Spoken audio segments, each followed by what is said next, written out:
Hi, it's Jack Wallen here. Today, October 10th, 2024, it's World Mental Health Day. And it just so happens to coincide with me not having a very good mental health day. And I thought I was actually going to talk about something completely different, had nothing to do with this, but I thought, yeah, I should talk about this. It's hard.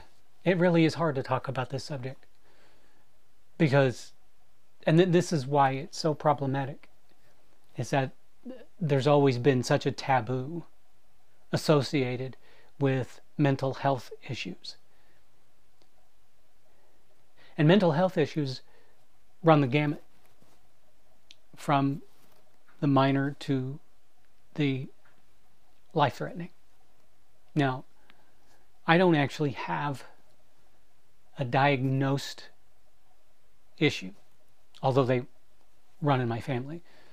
My mother was bipolar. My grandmother on her side was bipolar. I had a brother that was bipolar. A lot of alcoholism in my family. I just happened to escape that somehow. But don't worry, I made up for it. I became an artist. and I don't mean to make light of anything, because that's not my style, as you probably well know. And the hard part is, and I know so many people like this, it's hard to ask for help. It's hard to look someone in the eye and say, I'm not well. But here's the thing. If you don't reach out to somebody, if you don't let someone know that you're not well, they're not going to know. And you're not going to be able to get the help that you need. Even if that help is just a simple matter of connecting with someone and unburdening yourself of whatever it is that is burdening you. For me, right now, the issue is very personal, and I'm not going to talk about what I'm going through right now because, again, it's personal. But the thing is, and I'm going to address this from the perspective of an artist, because that's who I am, that's what I am, that is the perspective that I have. And I am not, I'm obviously not a therapist or a psychiatrist or a psychologist or any sort of person trained in this matter. However, I am trained in artistry, and I have been an artist most of my life.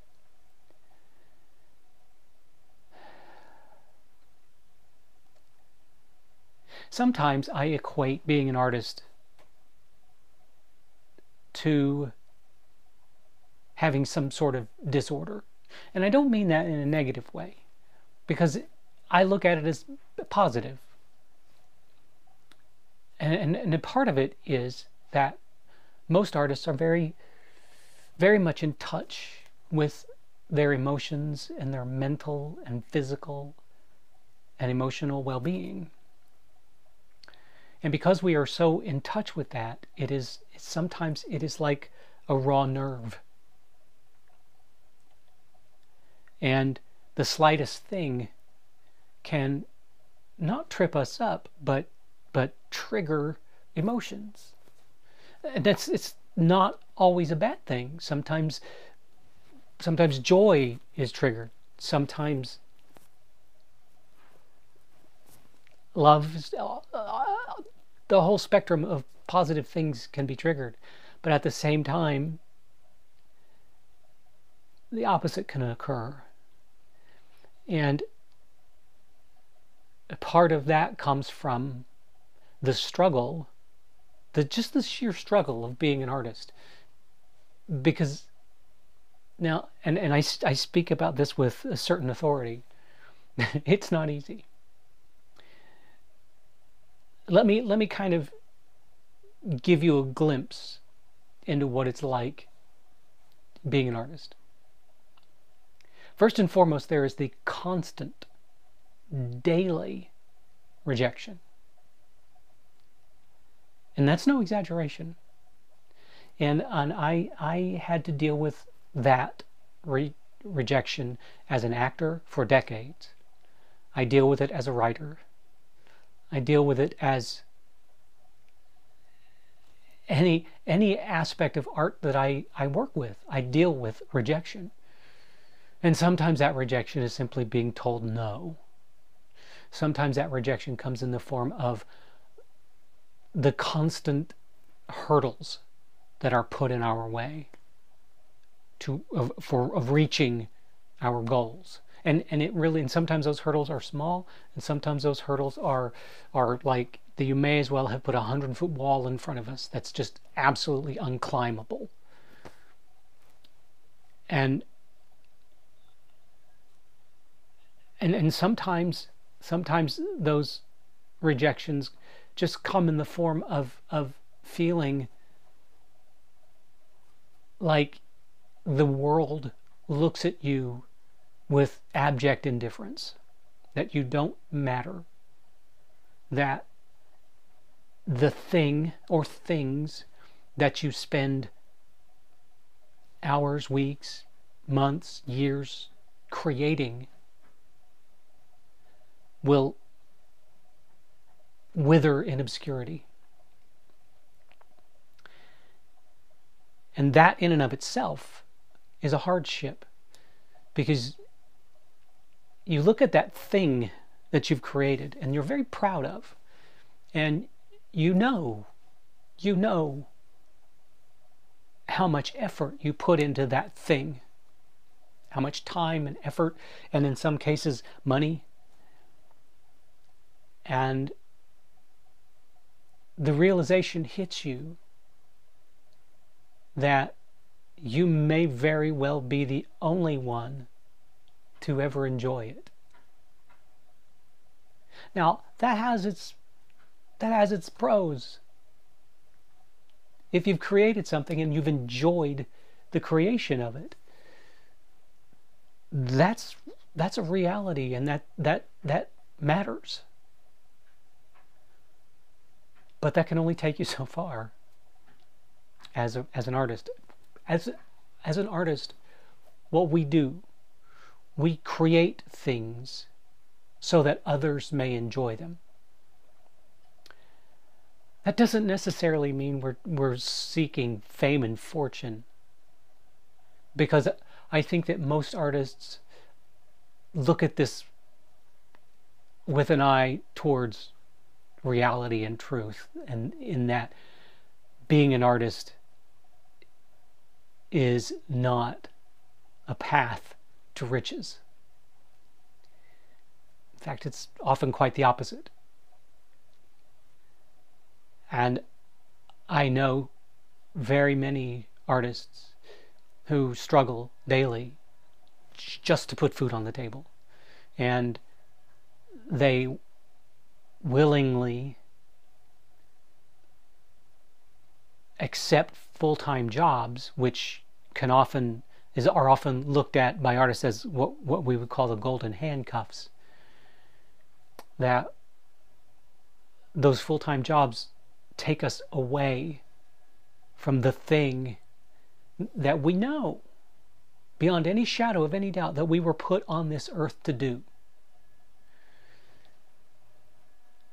And that wears on us over time.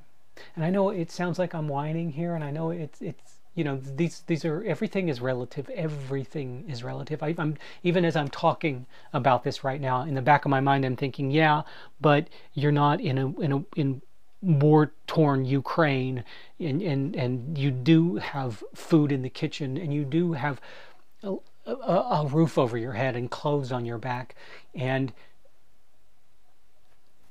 so why are you kvetching about this? Well, because it's because it matters. Because it is something that beats down the walls that surround us, that protect us from the ravages of our mind and society and neglect and rejection. And it's hard. And most often I like to put up a brave face and say, oh no, life's great. Everything's wonderful. I love what I do. I love that I can spend the time to write a book, and I greatly enjoy the process.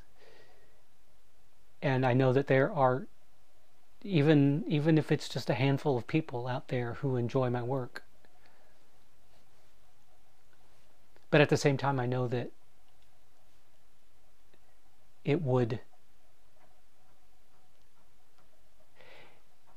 be wonderful if I could just get over that hump, over that obstacle, and enjoy the fact that the things that I create are bringing joy to other people, to bringing joy to more people. Or I could wake up just one morning and not think in the back of my head, what rejection am I going to get today?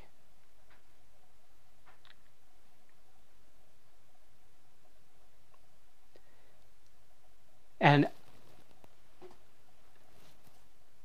I've been to therapy. I take medication, in fact. Nothing drastic, because most of the time I'm okay. But at the same time, there are people in my life that look at me and say, why are you never happy? Well, I am. I am generally okay. And I also, and the very last thing my dad ever said to me before he passed away was, everything's going to be okay. And I try very hard to remind myself of that, because there are days when it doesn't feel like everything is going to be okay. There are days when all of that rejection just weigh a little too heavy on me. And there are days when the idea of not doing the thing that I know that I was put on earth to do hurt. It hurts. The time in my life when I felt actual joy was when I was a resident company member with Stage 1. I was paid a living, well, somewhat living wage to be an actor. And it was glorious. But that was then, and this is now. And in this city in which I live, it has become next to impossible to make a living as an actor, and I don't have it in me to move to one of the coasts. So I just have to kind of suck it up and say, well, this is it. This is what your life is about. And which is another reason why I created Me and My Muse. So I knew that I had something. But at the same time, it doesn't always feel like it's enough. And during those times, I can just feel I almost said the voices in my head, but I don't like to say that, because that implies something else that I do not suffer from.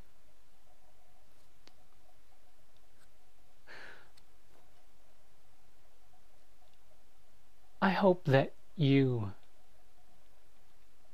are not afraid to reach out to someone. And on this World Mental Health Day,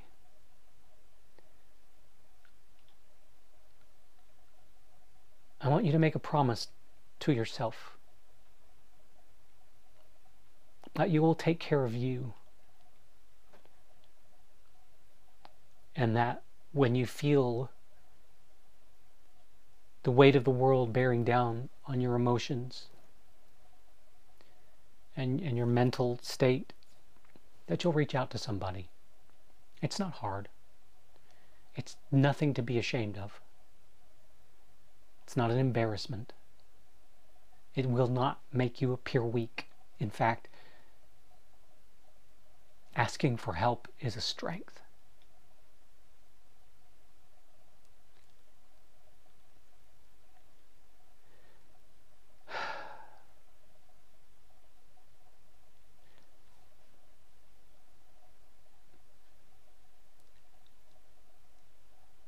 Life's hard.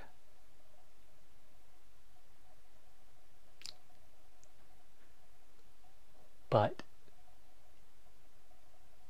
when you avoid the reality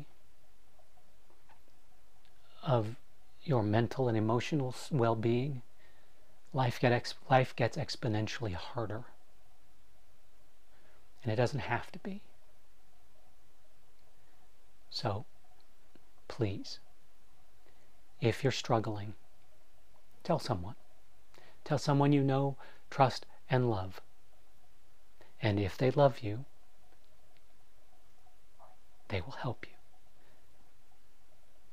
Even if it's just telling you to seek out help.